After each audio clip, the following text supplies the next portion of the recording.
50 Mindy पे 10,000। 70 Mindy पे 10,000। दुआ चौगा पंजा पे 50,000। कतिया 50 75,000। खाजा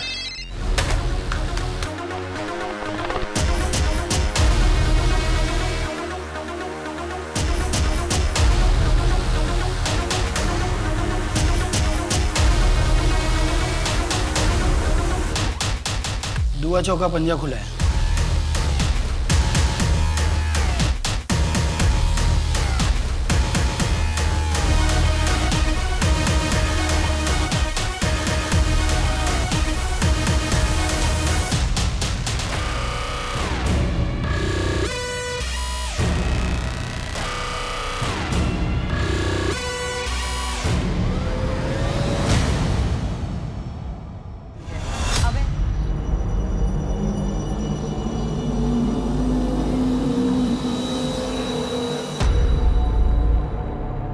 और धंधा पानी कैसे चल रहा है जरा?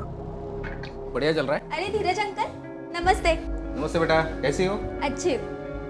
अच्छा पापा, मुझे कॉलेज के बाद एक प्रोजेक्ट के काम से अनीशा के घर जाना है, तो थोड़ा लेट हो जाएगा। ज्यादा लेट मत करना। ठीक है पापा। और हाँ सुनो सुनो, ये रितेश को बोलना 1:30 बजे छवि को स्कूल से लाकर घर छोड़ना है। ठीक है मम्मी।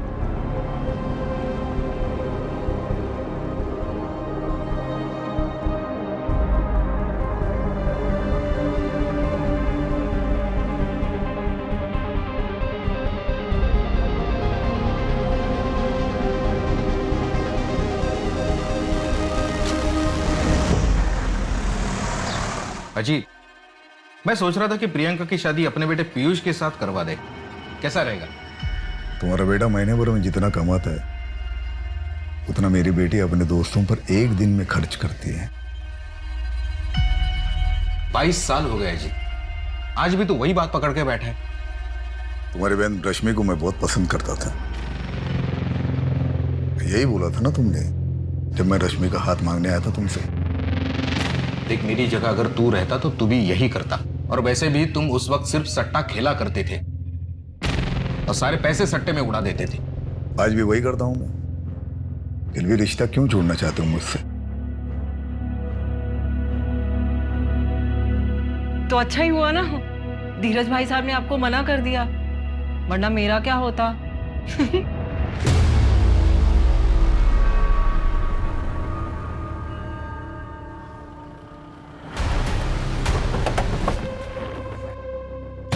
ओ साहब, एक मिनट साहब, कौन है आप लोग? ऐसे अंदर नहीं जा सकते। ओ साहब बात सुनो, ये आप लोग ऐसे नहीं जा सकते। सुनिए मेरी बात सुनिए। कमरा चेक करो साहब। साहब ये जबरदस्ती घर में घुस गया है साहब। शेट्टी साहब, आपकी खबरी बदल दीजिए। खोखली खबर आपको देते आप दौड़े चले आते हो। सर्च वारंट है हमारे पास। सर्च तो हो ही रहा है ना, कर लीजिए सर्च। सर्च करिए, तसल्ली कीजिए आपकी। प्रियंका, आहूजा साहब से कब बात करोगी? ना बाबा रितेश, मुझ में तो हिम्मत नहीं है। तुम में तो तुम जाओ, कर लो हमारे बारे में वापस से बात। मैं? अरे अगर तुम करोगी तो जान तो बचेगी। आहूजा साहब की लाडली हो, मेरी तो हड्डियां भी नहीं मिलेंगी। तुम भी ना, कैसी बातें करते हो? अच्छा ठीक है ठीक है, तुम कुछ मत करो, मैं कुछ करता हूँ। सर कुछ नहीं।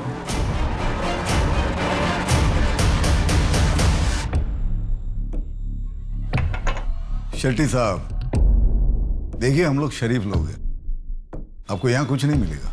मैं डीसीपी साहब से बात करता हूँ तो बार बार आपको यहाँ आने की तकलीफ नहीं उठानी पड़ेगी। हाँ हाँ आहूजा साहब, आप टेंशन मत लीजिए, मैं शेट्टी से बात करता हूँ, ठीक है?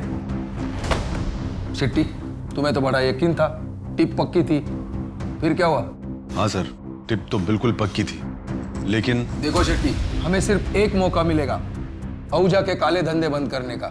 अगर तुम्हारी यही हरकतें रही ना तो मामला बिगड़ जाएगा। और हाँ, आगे से ध्यान रखो, उसके घर से कुछ नहीं मिलने वाला, उसके अड्डों का पता लगाओ। Right sir. जमीन भी बेच दी पंकज ने। इस सट्टे की लत ने हमारा पूरा घर बर्बाद कर दिया। श्रुति की शादी के लिए बस एक इसी जमीन का भरोसा था। क्या करेंगे? आप चिंता मत कीजिए, मेरे कुछ गहने पड़े हैं, उन्हें बेच देते हैं।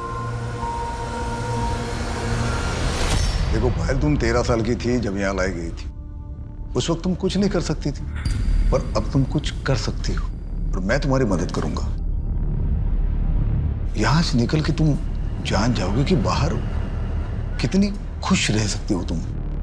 साहब, आप हर महीने यहाँ आते हो, यहाँ के औरतों को और बच्चों को मदद करते हैं, उतना काफ़ी है। यहाँ से निकल के मैं कहाँ जाऊँगी, क्या काम करूँगी? जिस्म बेचने के अलावा कुछ आता भी तो नहीं। राशन और कपड़े तुम्हें शक्ति दे देगा, लेकिन पायल फिर एक बार सोच लो, मैं तुम्हें काम दिलवा सकता हूँ। यहां से निकलोगी तो जान जाओगी बाहर कितनी बड़ी दुनिया है, कितनी अच्छी दुनिया है।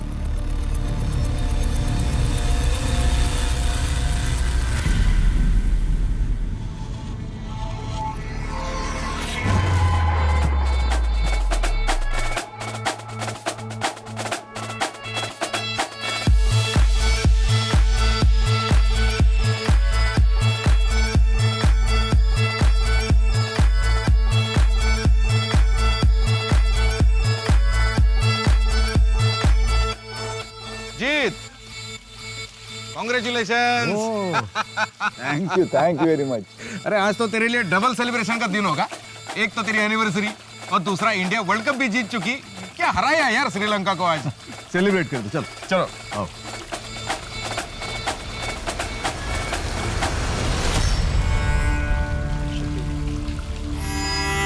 और बाकी सब बढ़िया है? भैया। हाँ हाँ, अरे वो आज मेरी खुशी में शामिल होने कैसे आ गए तुम? भैया मुझे आपकी खुशी से कोई प्रॉब्लम नहीं है। गुड, जाते हो भाभी से मिलके जाना। और सुनो, खाना खा के जाना। विदेश, तुम बहुत मेहनती हो। और सुनो, मुझे कोई फर्क नहीं पड़ता है कि तुम हमारे घर के ड्राइवर हो।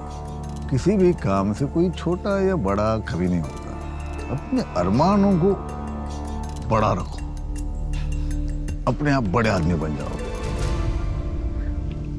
All the best.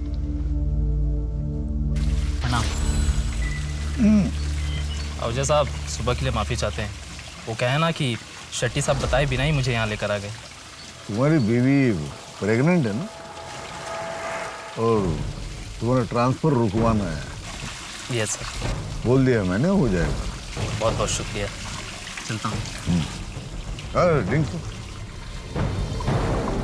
पापा, मैं सोच रहा था कि MBA करने का क्या मतलब है? वैसे भी अपने बिजनेस में पढ़ाई की कोई ज़रूरत तो है नहीं। बेटा, पढ़ाई जो है ना कभी वेस्ट नहीं जाती। मुझे पढ़ने का मौका नहीं मिला, तुम्हें मिल रहा है तो पढ़ो। तुम सिर्फ एक ही साल की तो बात है, उसके बाद ये पूरा एम्पायर जो है तुम्ही को संभालना है। ठीक है पापा, मैं चलता हूँ। सुबह क्लास है, देर हो जाएगी। जाओ। एंजॉय।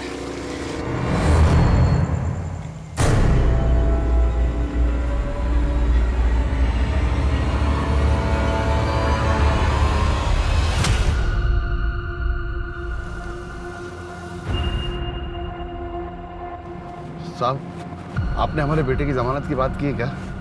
शक्ति, मैंने तुमसे पहले भी कहा है, तुम्हारे बेटे के मामले में कोई मदद नहीं करूंगा तुम्हारी। किया उसने, अगर उसे अभी छुड़ाऊंगा तो कल जाके किसी का मर्डर कर देगा वो। छोड़ो उसे, बढ़ाओ मत तुम। क्या हुआ? देखता हूँ सर।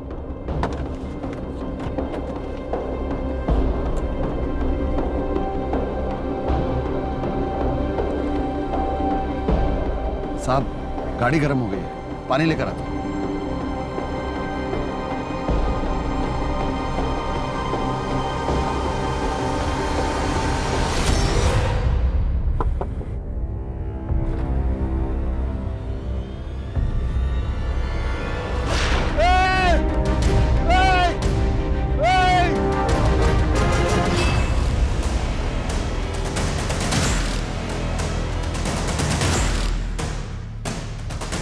पेट्रोल की स्मेल।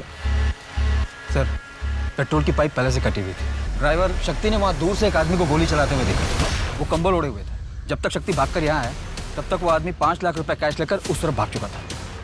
गणेश, ये आहूजा कोई मामूली आदमी नहीं था।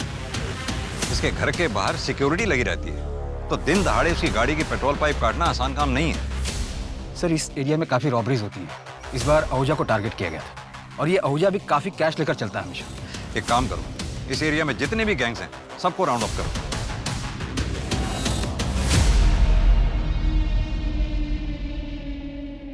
सर मैं क्लास में था, तभी मुझे शक्ति चाचा का कॉल आया। उन्होंने बताया पापा के बारे में। आखिरी बार कौन मिला था अजीत आहूजा से? सिद्धार्थ बाबा। रात को मैं आहूजा साहब के पास गया तो सिद्धार्थ बाबा जा रहे थे। वो हॉस्टल में रहते हैं ना।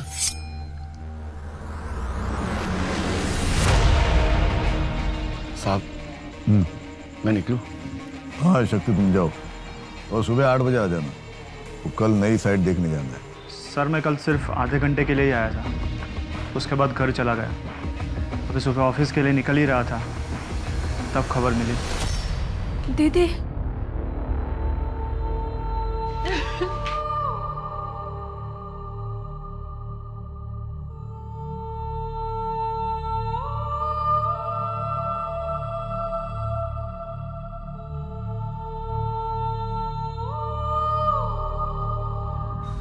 हरे राम, ये कुछ रुपए हैं, रख लो। अजीत साहब को तुम्हारे बेटे के बारे में सुन के बुरा लगा। उन्होंने कहा है कि उनसे जो भी हो सकेगा मदद करेंगे। कितने? जितने हैं ठीक हैं। फिलहाल 50,000 रुपए। अजीत साहब ने कहा है कि अगले महीने कुछ और भिजवा देंगे। कितना भिजवाएंगे?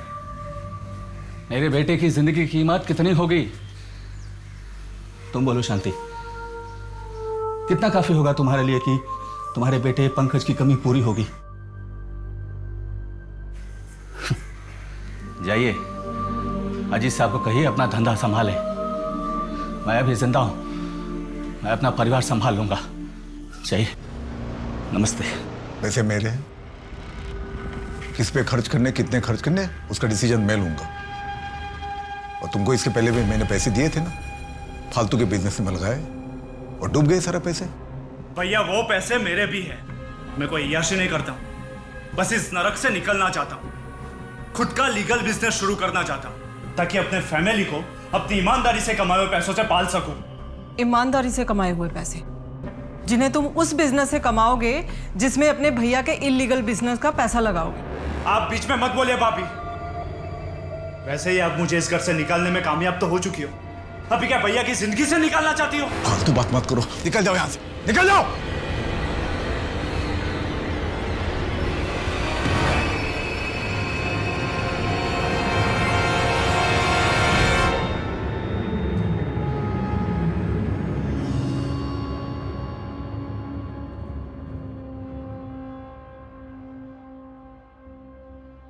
आप चिंता मत करिए भाभी, मैं सब संभाल लूंगा। बिजनेस को, बच्चों को, सबको संभाल लूंगा। सिद्धार्थ जब अपनी MBA पूरी कर लेगा, मैं खुद ही उसे बिजनेस सौंप दूंगा। मैं वापस नहीं जा रहा MBA करने। वो तो पापा की इच्छा थी इसलिए मैं कर रहा था, और अब पापा ही नहीं रहे। 13वीं तक तो रुक जाते तुम लोग, दुखी होने का थोड़ा दिखावा ही कर लेते। कोई नहीं संभालेगा बिजनेस। ये घर, परिवार और बिजनेस संभालने के लिए अकेली काफी हूं मैं।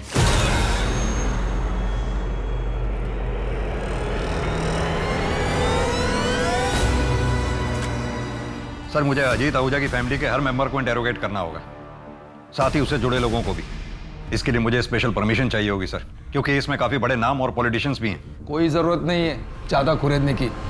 थोड़ी बहुत इंक्वायरी करो और जल्द से जल्द ये केस बंद कर दो। वैसे भी तुमने FIR में रॉबरी और मर्डर ही लिखा है ना?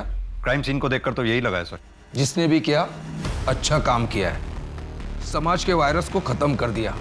ऐसे क्रिमिनल्स का तो एनकाउंटर कर देना चाहिए था, किसी और ने हमारा काम कर दिया। अब तुम इस केस को जल्द से जल्द बंद कर दो।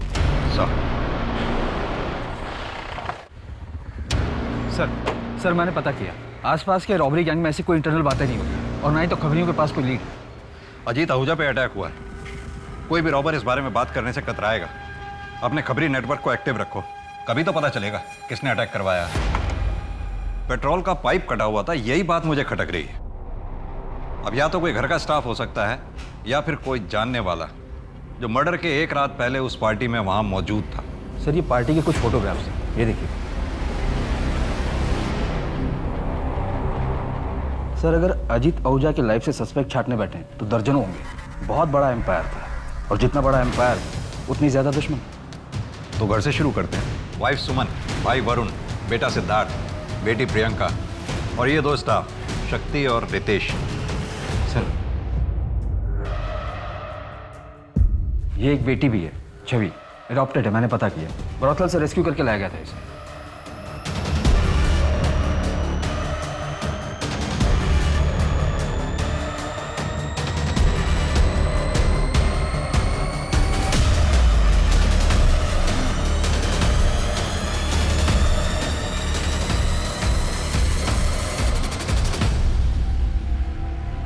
घर के अंदर से अगर कोई हो सकता है तो वरुण ही हो सकता है। वो ना तो मुझे पसंद करता था ना ही अजीत को।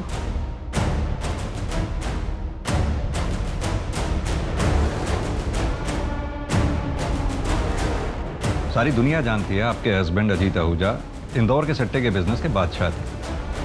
खैर, हम यहाँ सट्टे के बिजनेस की नहीं, आपके हस्बैंड के मर्डर की इंक्वायरी करने के लिए आए हैं। मुझे कोई एफआईआर नहीं करवानी। मेरे पति के जाने के बाद पूरा परिवार बिखर चुका है मेरा। मुझे अपने घर को संभालना है। ये इन्वेस्टिगेशन के चक्करों में नहीं पड़ना मुझे। अब चाहे तो केस को क्लोज कर सकते हैं। सुमन जी, ये केस तो अब तभी क्लोज होगा जब हत्यारा सलाखों के पीछे होगा। हाँ तो ठीक है, फिर कीजिए अपनी ड्यूटी, ढूंढिए हत्यारे को, लेकिन मुझसे किसी भी तरह की मदद की कोई उम्मीद मत रखिएगा।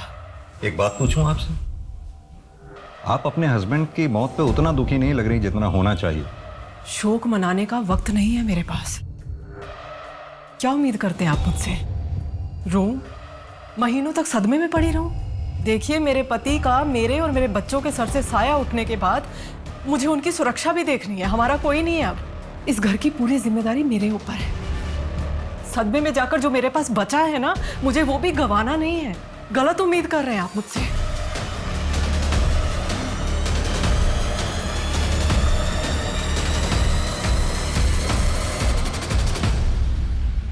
कौन हो सकता है इस मर्डर के पीछे?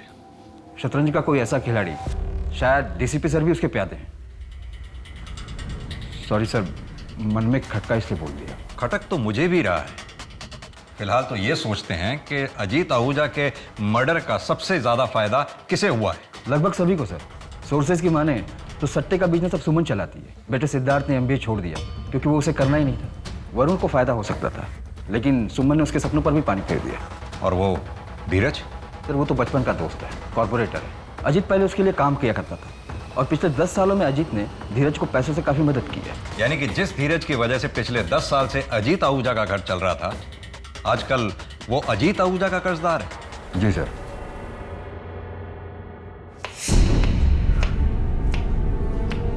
देखो ना, मैंने सब जेवर जमा करके देख लिए। अगर इन्हें बेचें तो कुल मिला के 1.5-2 लाख से ज़्यादा नहीं मिलेगा। पता नहीं तेरे पापा कैसे कह रहे हैं कि इसमें सब कुछ हो जाएगा। उस दिन आहूजा साहब ने जो पैसे भेजे थे वो ले लेते तो अच्छा ही होता।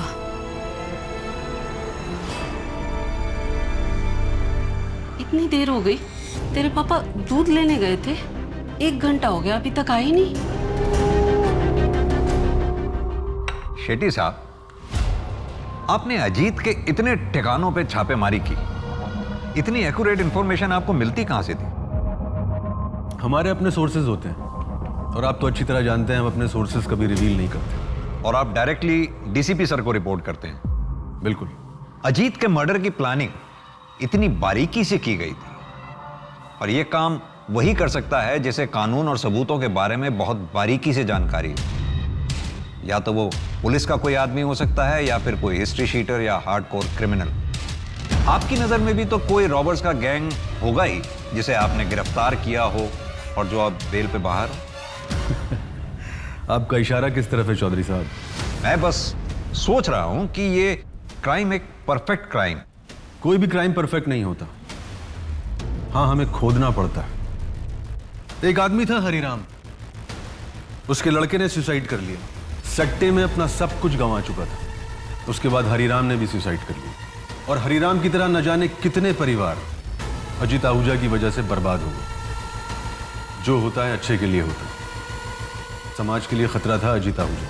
समाज के लिए खतरा अजीत आहूजा नहीं, उसका कारोबार है जो अब भी चल रहा है। मुझे इस बात का दुख है कि शतरंज के इस खेल में शह और मात देने के बावजूद, राजा के मरने के बावजूद, ये खेल आज भी चालू है, क्योंकि राजा की इस गद्दी पर अब एक रानी बैठी हुई। दुआ नवा मिंडी। ये मिंडी क्या होता है? साहिबा, नहले के बाद जो भी आता है उससे हम जीरो में गिनती करते हैं, और जीरो मतलब अपनी भाषा में मिंडी। ठीक है, तुम शक्ति से मिल लो और अगले हफ्ते से मटका 6 बार खुलेगा। 6 बार कुछ ज़्यादा ही रिस्क हो जाएगा साहिबा, और आहूजा साहब तो इतना रिस्क अभी। आहूजा साहब अब नहीं रहे, अब ये खेल मेरा है, और जो मैंने कह दिया वही नियम है। किसी को मंजूर नहीं है तो छोड़ के जा सकता है।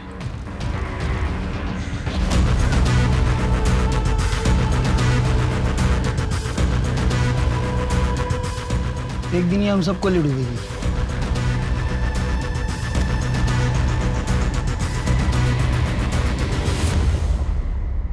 सर, अजीत की पोस्टमार्टम रिपोर्ट आ गई और बैलिस्टिक रिपोर्ट। सर, अजीत को पॉइंट ब्लैंक रेंज से सीधे हार्ट पर मारा गया था, और सर उनकी बॉडी से जो बुलेट मिली वो 9 mm की थी, जो ग्लॉक 17 पिस्टल में यूज होती है। गणेश, एक काम करो, बुलेट की रजिस्ट्रेशन डिटेल्स निकलवाओ। हालांकि पता चलना तो बहुत मुश्किल होगा, क्योंकि कोई भी रॉबर्स रजिस्टर्ड गन तो इस्तेमाल करेंगे नहीं। सर, हो सकता है इन सबके पीछे वरुण आहूजा का हाथ, उसने किसी गैंग को हायर किया हो। लेकिन मुझे लगता है इस शतरंज के खेल में बादशाह को मात देने वाला वजीर कोई और ही है। ये मेरी पिस्तौल रजिस्टर्ड है, पर ये क्यों चाहिए आपको? क्योंकि अजीत आहूजा के ऊपर जो गोली चलाई गई थी वो ग्लॉक 17 पिस्टल से ही चलाई गई थी। ये पिस्तौल किसी के पास भी हो सकती थी, भैया के पास भी थी। इनफैक्ट भैया ने सिद्धार्थ को ग्लॉक 17 पिस्तौल ला कर दी थी। वो भी कातिल हो सकता है। इनफैक्ट घर का कोई भी मेंबर कातिल हो सकता है। अब वो औरत सुमन से जाके क्यों नहीं पूछते? बहुत पहुंची हुई औरत है, मिडिल क्लास फैमिली से थी। भैया बिहा कर उसे लेकर आए थे। 2 साल में अपनी औकात बताना शुरू कर दी। शक्ति से पहले जो ड्राइवर था उसके साथ रंगे हाथ पकड़ी गई थी। भैया उसके प्यार में थे, माफ कर दिया। आज भैया तो नहीं रहे, पर वो राज कर रही है, करोड़ों के कारोबार की अकेली मालकिन। ये लो, लाइसेंस वाली है। 2 लाया हूं, एक तुम्हारे लिए और एक तुम्हारे भाई सिद्धार्थ के लिए। अपनी बेटी को कोई गन गिफ्ट करता है क्या? मुझे नहीं चाहिए ये, आप ही रखिए। और पापा टेंशन मत लीजिए, मुझे कुछ नहीं होगा। आप ही रख लीजिए ना इसे, मुझे तो आपकी चिंता लगी रहती है। मुझे कुछ नहीं होगा, तुम लोग सेफ रहोगे ना, मुझे कोई टेंशन नहीं। सिद्धार्थ की पिस्टल पिछले हफ्ते पॉलिशिंग के लिए दी थी, और ये रही उसकी रसीद।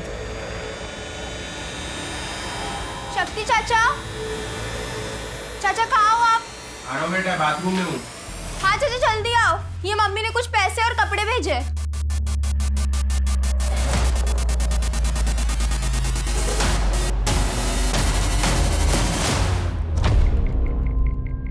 सर, मुझे लगता है कि वरुण ने जानबूझकर सुमन के अतीत का पत्ता हमारे पास फेंका, ताकि हमारा शक वरुण से हटकर सुमन पर चला जाए। लेकिन वरुण कह तो सही रहा है, अजीत आहूजा के जाने के बाद उसका सारा बिजनेस सुमन ने ही संभाल रखा, जिससे सबसे ज्यादा फायदा भी हुआ। अब जानना यह है कि सुमन का जिसके साथ अफेयर था वो ड्राइवर कौन था, और वो अब कहाँ है। सर, मैं पता लगाता हूँ। इस सट्टे के बिजनेस में कोई नया खिलाड़ी? ऐसा तो कोई सामने नहीं आया। एक एम्प्लॉय है ब्रिजेश, मैंने उससे भी बात की, पर उसकी तरफ से भी कोई खास जवाब नहीं आया। सर, बिजनेस में राइवलरी तो होते रहते हैं, जो कि आम बात है। कोई नया बुकी जो ज़्यादा एम्बिशियस हो? भैया, सारा सट्टा तो आप अपने में ले लेते हो, हमें भी कुछ करने दो ना, हमें भी कमाने दो। अजीत भाई का ऑर्डर है, 1000 से ज़्यादा की बुकिंग कोई बुकिंग नहीं लेगा। इतना ज़्यादा मत उड़ो, जितने का बिजनेस दे रहा हूँ ना उसमें खुश रहो। एक्सक्यूज मी सर, प्रियंका का फोन। स्पीकर ऑन करो। हाँ प्रियंका, बोलो। सैलरी तेरी 10,000 रुपए, तेरे घर में इतने पैसे आए कहाँ से? अजीत साहब को मारने के बाद कार से जो पैसे उठाए थे वो पैसे थे हमारे घर में। बिना हाथ लगाए कन्फेस कर लिया।